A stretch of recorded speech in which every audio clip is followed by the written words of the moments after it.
حیا، ایمان، یہ دونوں جوڑنے ہیں۔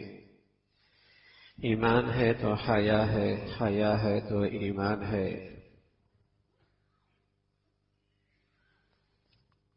ایمان، حیا، پیارے نبی علیہ الصلوۃ والسلام فرمایا کرتے تھے دونوں جوڑوے ہیں، جہاں سے حیا گیا وہاں سے ایمان گیا، جہاں سے حیا گیا وہاں سے ایمان گیا، جہاں ایمان آیا، جہاں حیا آئی وہاں سراسر خیر آیا، اور جہاں سے ایمان گیا، حیا گیا، اس معاشرے میں کوئی خیر نہ رہے۔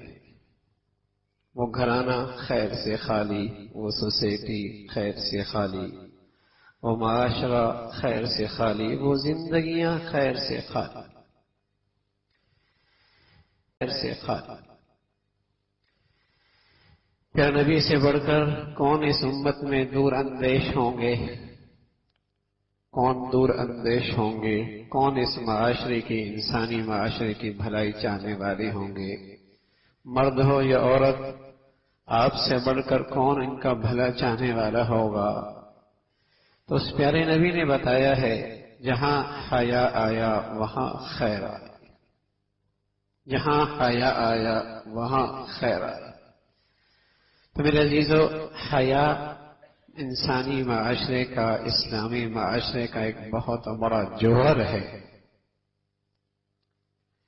الحیاء من الایمان، الحیاء من الایمان، حیا تو ایمان سے ہے، حیا تو ایمان سے ہے۔ اس لیے حیا کا دشمن ایمان کا دشمن ہے، حیا کا اہل ایمان کا دشمن ہے۔ اس لیے اللہ رب العزت نے بتلایا ہے کہ ان الذین یحبون ان تشیع الفاحشہ فی الذین آمنوا لهم عذاب علیم فی الدنیا والآخرہ۔ جو اس بات کو پسند کرتے ہیں کہ وہ ایمان والوں میں بے حیائی کو فروغ دیں، جو اس بات کو پسند کرتے ہیں کہ اہل ایمان میں بے حیائی کو فروغ دیں، ان کے لیے دردناک عذاب ہے، دنیا میں بھی آخرت میں بھی۔ جب یہ قرآن کی آیت اتری تھی تو مدینہ کا منورہ کا ایک محدود معاشرہ، محدود سوسائٹی، ایک مخصوص واقعہ، لیکن اس قرآن کی آیت کی تفسیر بہت وسیع۔ اگر آج کی دنیا دیکھی جائے، آج کی صحافت، آج کا ٹیلی ویژن، آج کا لٹریچر، آج کے میڈیا، تعلیمی اداروں کا نظام تعلیم دیکھا جائے تو قرآن کی یہ تفسیر کھل کے سامنے آ گئی۔ اگر آج کا لٹریچر، آج کا ذرائع ابلاغ، آج کا میڈیا، آج کا ٹیلی ویژن، آج کا ریڈیو، آج کا ناول اور آج کا تعلیمی اداروں کا ماحول دیکھا جائے تو یہ آیت کی تفسیر ایک معجزہ لگتی ہے، یہ آیت ایک معجزہ لگتی ہے۔ اس کا یہ اعجاز ہے کہ اس کی آج تفسیر ساری دنیا بنی ہوئی ہے۔ ان الذین یحبون ان تشیع الفاحشہ، جو لوگ اس بات کو پسند کرتے ہیں کہ ایمان والوں میں وہ بے حیائی کو فروغ دیں۔ جب یہ آیت اتری تھی تو ایمان والوں نے بن دیکھے اس آیت پہ ایمان لایا تھا، بن دیکھے، ایک مخصوص واقعہ تھا لیکن اس کی تفسیر اس سے زیادہ وسعت رکھتی تھی۔ بن دیکھے اس آیت پر، لیکن اب تو ہر گھر، ہر سوسائٹی، ہر بازار، ہر گلی کوچہ اس آیت کی تفسیر بنا ہوا ہے کہ قومی سیاست کے جلسے ہوں اور بدقسمتی سے نام نہاد مذہبی مجالس ہوں، وہاں بھی بے حیائی کو فروغ دینے کی شکلیں اختیار کی جائیں۔ ہمیں عزیزو، جو قوم کا مقتدی طبقہ اور مذہب کے نام پر یہ مخلوط محفلیں ہونے لگیں گی، پھر آنے والی نسل محبت کے دن ہی منائے گی۔ پھر اس نئی نسل کے اسکول کالجوں میں، یونیورسٹیوں میں محبت کے دن ہی منائے جائیں گے، حرام محبت، اور پھر اسے روز بروز فروغ دیا جائے گا ذرائع ابلاغ کے ذریعے۔ ان الذین یحبون ان تشیع الفاحشہ فی الذین آمنوا لہم عذاب علیم کہ مسلمان معاشرے میں بے حیائی کو فروغ دینے والا یہ مسلمان معاشرے کا دشمن ہے، یہ اسلامی سوسائٹی کا دشمن ہے، بلکہ سچ ہے یہ مسلمانوں کی ازواجی زندگی کا دشمن ہے، مسلمانوں کے خاندانی استحکام کا دشمن ہے۔ اس لیے کہ جس معاشرے میں بے حیائی فروغ پاتی ہے وہاں میاں بیوی کا اعتماد نہیں رہتا، وہاں بیٹا بھی باپ کا نہیں رہا کرتا اور بیٹیاں بھی ماؤں کی نہیں رہا کرتی، اور وہاں خاندانی استحکام بھی رخصت ہو جایا کرتا ہے، بکھرنے لگتا ہے۔ تو اگر مسلمان معاشرے سے کوئی دشمنی کرنی ہے تو پھر اس معاشرے میں بے حیائی کو فروغ دے دو۔ اگر مسلمان معاشرے کو تباہ کرنا ہے، ان کے گھروں کی زندگیوں کو، ان کے خاندانوں کو، ان کی نسلوں کو، ان میں بہنوں کو، ان کے خاندانوں کو، ان کی نسلوں کو، ان میں بے حیائی کو فروغ دے دو۔ اس لیے اللہ نے ایسے لوگوں کے لیے دردناک عذاب کا اعلان کیا ہے کہ یہ اسلامی معاشرے کے دشمن ہیں، بے حیائی کو فروغ دے رہے ہیں۔ 100 سال پہلے تو شاید اس کا تصور بھی نہیں تھا کہ مسلمانوں کی بیٹیاں اور مسلمانوں کی بہنیں اور مسلمانوں کی مائیں یوں بے پردہ اور بے حیائی کے ساتھ باہر نکلیں۔ اور کیسے ہوتا تھا؟ اس لیے کہ ان کے سامنے اپنے نبی کا حکم تھا، اللہ کا کلام ان کے سامنے تھا، اس اللہ نے کہا ہے، اللہ کے نبی کے ذریعے بتلایا ہے، یا ایھا النبی قل لازواجک وبناتک ونساء المؤمنین یدنین علیہن من جلابیبہن۔ اے نبی، آپ اپنی بیویوں سے، اپنی بیٹیوں سے، والی عورتوں سے کہہ دیجئے یہ اپنی اوڑنیاں جھکا لیں، جب انہیں باہر نکلنے کی ضرورت پڑے تو اپنے چہرے پہ پردہ ڈال کے نکلے۔ یدنین علیہن من جلابیبہن ذالک ادنی ان یعرفن فلا یؤذین، یہ پہچان ہو جائے کہ یہ مسلمان آزاد عورتیں ہیں۔ تو اس کا تصور نہیں تھا کہ مسلمانوں میں مرد عورت کا اختلاط ہو، لیکن میں عرض کر رہا ہوں میرے عزیزو، جب قومی سطح پہ ان کے جلوس ہوں یا جلسے، ان کے مذہبی جلسے ہوں یا کچھ، جب وہ اس انداز سے مخلوط محافل قائم ہونے لگی تو پھر نئی نسل تو ایک قدم آگے بڑھ گئی، تیزی کے ساتھ یہ بہرائی فروغ پا رہی ہے، اور سبھی جانتے ہیں اس کے نتائج بد میرے معاشرے میں کیا پڑ رہا ہے۔ پہلے سننے میں آتا تھا میاں بیوی میں ناچاقی ہو گئی، طلاق تک آواز بات پہنچ چکی ہے، لیکن میرے عزیزو اب تو ہر دوسرے گھر کا تماشا یہی لگتا ہے۔ کتنے ارمانوں سے ایک ماں اپنی بیٹی کو رخصت کرتی ہے، لیکن خوشیاں کتنی دیکھتی ہے۔ کتنے امیدوں سے ایک باپ اپنے گھر میں اپنی بیٹی کی بیوی اور بہو لے کے آتا ہے، لیکن اس گھر میں محبتوں کے پھول کتنے کھلتے ہیں۔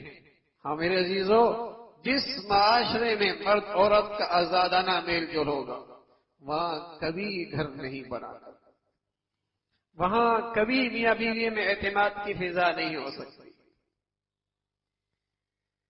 کبھی وہاں محبتوں کے پھول نہیں کھل سکتے۔ پہلے کوئی اتنا دکھا بات آتی تھی میرے عزیزو، لیکن اب تو ہر دوسرے گھر کی کہانی یہی نظر آتی ہے۔ عدالتوں میں دیکھیے تو سوائے خلا کے اور کوئی کیسز کوئی نہیں، دارالفتہ میں جائیے تو ایسا لگتا ہے پوری قوم طلاق پہ آ چکی ہے۔ ہاں میرے عزیزو، جب میرے نبی کی دی ہوئی ہدایات کے مطابق زندگی نہیں گزرے گی اور بے حیائی کے اس نظام کی حوصلہ افزائی ہوگی، ہاں جب اس کی حوصلہ افزائی ہوگی اور اس کے فروغ پر کوئی رکاوٹ نہیں کہ بیٹا ہے کوئی بات نہیں، بیٹی ہے کوئی بات نہیں، یونیورسٹی نے بلایا ہے، کالج میں آج پارٹی ہے، جب بڑے اپنی سر کی آنکھوں کے سامنے یہ گندگیاں دیکھتے رہیں گے تو پھر اس کی تباہی بھی اپنے گھروں میں دیکھیں گے، پھر اس کی بربادی بھی دیکھیں گے۔ جس معاشرے میں یہ گندگی فروغ پاتی ہے وہاں گھروں کا سکون رک جاتا ہے۔ شاید اس 100 سالہ کے اندر جتنا اس نے مادی ترقی مسلمان نے کی ہے اس کا تصور بھی نہیں ہے، لیکن جتنی بے چینی اور بے سکونی اس کے گھروں میں آئی ہے شاید اس کا بھی تصور نہیں تھا۔ ہاں، یہ ترقی اپنے ساتھ ساتھ بے حیائی بھی لے کے آئی ہے۔ یہ جس قدر دولت بڑھتی چلی گئی، جسم کا لباس اترتا چلا گیا، دوپٹہ جاتا چلا گیا، گھروں کے اندر سے بیٹیاں بہنیں بے حجابانہ انداز میں نکلنا شروع ہو گئی، جس کا کبھی تصور نہیں تھا۔ شریف گھرانوں کی مجالس بھی اب ان کے ہاں بھی مرد عورت کا الگ الگ نشستوں کا رواج ختم ہوتا چلا گیا۔ کیوں؟ اس لیے کہ یہ بے حیائی یہ تعلیم یافتہ ہونے کا، ماڈرن ہونے کا، روشن خیال ہونے کی بڑی علامت ہے۔ ہم کیوں پیچھے رہے؟ ہم کیوں پیچھے رہے؟ اس لیے کہ جس قدر بے حیا ہوگا اور جس قدر اس کی بیٹی بہنا کے چہرے اور سر سے دوپٹہ غائب ہوگا، اتنی مہذب، اتنی تعلیم یافتہ، اتنی روشن خیال اور 21 صدی کے ساتھ زمانے کے ساتھ چلنے کے اسے روایات پتہ، ترقی کی نشانی بن گئی بے حیائی۔ اور رسول اللہ صلی اللہ علیہ وسلم نے بتایا کہ جہاں سے حیا گیا وہاں سے ایمان۔ یہ دونوں جوڑنے ہیں، رہتے ہیں تو دونوں آتے ہیں، جاتے ہیں تو دونوں جاتے ہیں۔ چاہے نمازی ہو، چاہے حاجی ہو، چاہے روزے دار ہو، چاہے صدقہ خیرات ہو، حیا رخصت ہو گئی، ایمان رخصت ہو گئی۔ چاہے نمازی ہو، چاہے حاجی ہو، چاہے روزے دار ہو، چاہے صدقہ خیرات کرتا ہو گئی، ایمان رخصت ہو گیا، ایمان کوئی نہیں رہا۔ حضور علیہ الصلوۃ والسلام نے بتایا کہ چند لوگ جنت میں نہیں جائیں گے، ان میں ایک بتلایا دیوس شخص، وہ بھی جنت میں نہیں جائے گا۔ ایک تکبر، ایک بوڑھا شرابی، ہاں ماں باپ کی ایک نافرمانی کرنے والا، اور ایک دیوس شخص۔ دیوس کون؟ فرمایا جسے اپنے گھر کی عورت کے بارے میں یہ فکر نہ ہو کہ بیٹی، بہنا، بیوی کہاں جا رہی ہے، اسے یہ فکر نہ ہو۔ فرمایا یہ نمازی ہو، حاجی ہو، روزے دار ہو، یہ دیوس ہے، جنت میں نہیں جائے۔ ایمان حیا کے ساتھ ہے، بن حیا کے ایمان کوئی نہیں۔ بن حیا کے ایمان کیسا؟ تو میرے عزیزوں، مسلمان معاشرے میں بے حیائی کو فروغ دینا یہ مسلمان معاشرے سے دشمنی ہے۔ مسلمانوں کے گھرانوں سے، مسلمانوں کے خاندانوں سے، مسلمانوں کی زندگیوں سے دشمنی ہے، بڑی دشمنی ہے۔ اس لیے اللہ نے اعلان کر کے بتایا ہے کہ جو یہ چاہتے ہیں کہ صحافت کے ذریعے، رائے ابلاغ کے ذریعے، میڈیا کے ذریعے یا ان تعلیمی اداروں کے محفوظ چار دیواری کے اندر مسلمان نسل میں بے حیائی کو فروغ دیں، تو اللہ کہہ رہا پھر سن لے، ان کے لیے پھر دردناک عذاب ہے، ذلت کا عذاب، دنیا والآخرہ، دنیا آخرت۔ اس لیے کہ یہ مسلمانوں کی ایمانی نسل کشی کرنا چاہ رہا ہے، یہ مسلمانوں کے ایمان سے دور رکھنا چاہ رہے ہیں۔ تو میرے عزیزو، ہر آنے دن ایک نیا بے حیائی کا نقشہ لے کے آ رہا ہے۔ کبھی 10-15 سال پہلے مسلمانوں میں ہے یہ ویلنٹائن ڈے کا نام کوئی نہیں تھا، محبت کا دن۔ ہاں مسلمان اس سے خوب جانتا تھا کہ وہ اپنی ماں سے محبت کرتا تھا، بہن کو عزت دیا کرتا تھا، ان کا اپنے میاں بیوی کا ایک محبت کا رشتہ تھا، مسلمان کا ہر دن یوں محبت میں گزرا کرتا تھا۔ لیکن مغرب کی آئی ہوئی یہ گندگیاں، جس کا مسلمان معاشرے میں پہلے تصور نہیں تھا، ایسی فروغ پا رہی جیسے مسلمانوں کے صدیوں کی روایات یہی ہے، صدیوں کے لگتا ہے روایت یہی ہے۔ اس کے ذرائع ابلاغ دیکھیے، اس کی تعلیمی اداروں دیکھیے، اس کی نئی نسل کے رنگ رلیاں دیکھیے، اور بڑوں کی آنکھوں کے سامنے یہ سب کچھ ہو رہا. ہمیں عزیزو اگر اس کے آگے بند کہ باپ خون کے آنسو روئے گا لیکن اپنی اولاد کو روک نہ پائے، اور ہو بھی رہا ہے. بڑے دکھ لے کے آتے ہیں بسا اوقات، بڑے دکھی اور ایسی عبرتناک نقشے بسا اوقات زبان پہ لانا بھی مشکل ہے، لیکن وہ ہمارے معاشرے میں ہو رہے ہیں. لیکن میرے عزیزوں اگر بند نہ ماندہ تو یہ معاملہ اس سے بھی آگے جائے گا، یہ معاملہ اس سے بھی آگے جائے گا. ہر شخص ذمہ دار ہے اپنے اپنے دائرہ کار میں، جہاں اس کی بات سنی جاتی ہے، اس کی بات کا لحاظ ہے، جہاں اسے اختیار ہے، وہاں یہ دیکھیں کہیں وہاں بے حیائی تو فروغ نہیں پا رہے. اپنی نسل کو یہ بھی دیکھا جائے کہ جن اداروں میں ہماری نسل پڑھ رہی ہے، تعلیم کا تعلق بے حیائی سے کیا، ان کا تعلق بے حیائی سے کیا. کوئی مولوی کہہ دے کہ میاں سلوار ٹکنے سے اوپر کر لو، اپنے نظم یوں بنا لو، فوراً طبیعت پہ بوجھ آ جاتا ہے. اس کا کیا تعلق ہے؟ اتنی انتہا پسندی بھی نہیں ہونی چاہیے. تو یہ سبق ان تعلیمی اداروں بھی ہم دینے کے لیے جائیں کہ اس بے حیائی کے ساتھ ہی کیا تعلیم ہو سکتی ہے. کیا ہماری نسل کے لیے تعلیم کے لیے بے حیائی کا اختیار کرنا ہی ضروری ہے؟ اس کا تعلیم سے کیا تعلق ہے؟ لیکن میرے عزیزوں جب بڑے ذمہ دار ہتھیار ڈالتے ہیں تو پھر نئی نسل کو تو دشمن اچک لیتا ہے. یہ تخریبی قوتیں جن کے پاس اس وقت ذرائع ابلاغ کا سب سے بڑا ہتھیار ہے، جن کے پاس اس وقت بے حیائی پھیلانے کے سارے وسائل موجود ہیں، پھر یہ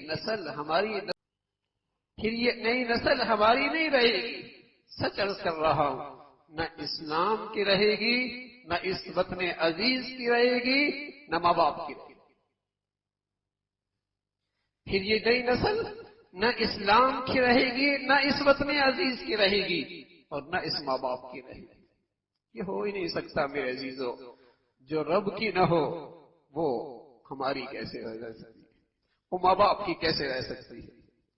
وہ تو پھر ایسی ہوتی ہے کہ جب اماں ابا اسے بچپن میں کسی جگہ چھوڑ کے آ جاتے ہیں اور باپ بھی ملازمت میں نکل گیا، ماں بھی ملازمت میں نکل گئی، بچوں کو پالنے والے کوئی اور، جب یہ بوڑھے ہوتے ہیں تو وہ بھی انہیں اولڈ ایج ہوم میں پھینک کے آ جاتے ہیں کہ ادلا بدلا ہو گیا. بچپن میں آپ نے ہمارے ساتھ ایسا کیا، بڑھاپے میں ہم آپ کے ساتھ ایسا کریں. پھر تو یہی منظر ہوگا. پھر تو وہ مغرب کی ساری گندگیوں کا رواج گلی بازاروں میں نظر آئے گا. اور سچ عرض کر رہا ہوں، مسلمان معاشرے سے اس سے دور کا بھی تعلق. مسلمان معاشرہ عفت، پاک دامنی، حیا، یہ اس کا جوہر ہے. اس کی مردوں میں حیا، اس کی عورتوں کے چہروں پہ حیا کی چادر. وہاں مرد عورت کا اختلاط حرام. وَإِذَا سَأَلْتُمُوهُنَّ شَيْئًا فَاسْأَلُوهُنَّ مِنْ وَرَاءِ حِجَابٍ. ایک طرف محمد رسول اللہ کہ وہ پیارے جانثار جن کے دل و دماغ میں سوائے تقوی کے اور کچھ نہیں، وہ کھڑے، اور دوسری طرف امت کی سب سے مقدس مائیں بہنیں، حضور علیہ السلام کی ازواج. لیکن قرآن کیا کہہ رہا؟ وَإِذَا سَأَلْتُمُوهُنَّ شَيْئًا فَاسْأَلُوهُنَّ مِنْ وَرَاءِ حِجَابٍ. اگر ان مردوں کو ان عورتوں سے کچھ لینے کی ضرورت پڑے تو بیچ میں پردہ ہے. سبحان اللہ، بیچ میں پردہ ہے. اس سے زیادہ مقدس اور پاک باز ہستیاں کوئی نہیں، اور اس سے بڑھ کر پاک باز عورتیں کوئی نہیں. لیکن اسلام وہاں حیا کا سبق دے رہا. وَإِذَا سَأَلْتُمُوهُنَّ فَاسْأَلُوهُنَّ مِنْ وَرَاءِ حِجَابٍ. بیچ میں پردہ ہے. تو میرے عزیزو، حیا ہے تو ایمان ہے، حیا ہے تو اسلام ہے، حیا اور ایمان ہے تو ہمارے گھر بھی ہیں، خاندان بھی ہیں، زندگیاں بھی ہیں، دنیا آخرت بھی ہے. اللہ رب العزت حیا والی ایمان والی زندگی نصیب فرمائے. وآخر دعوانا الحمدللہ رب العالمین.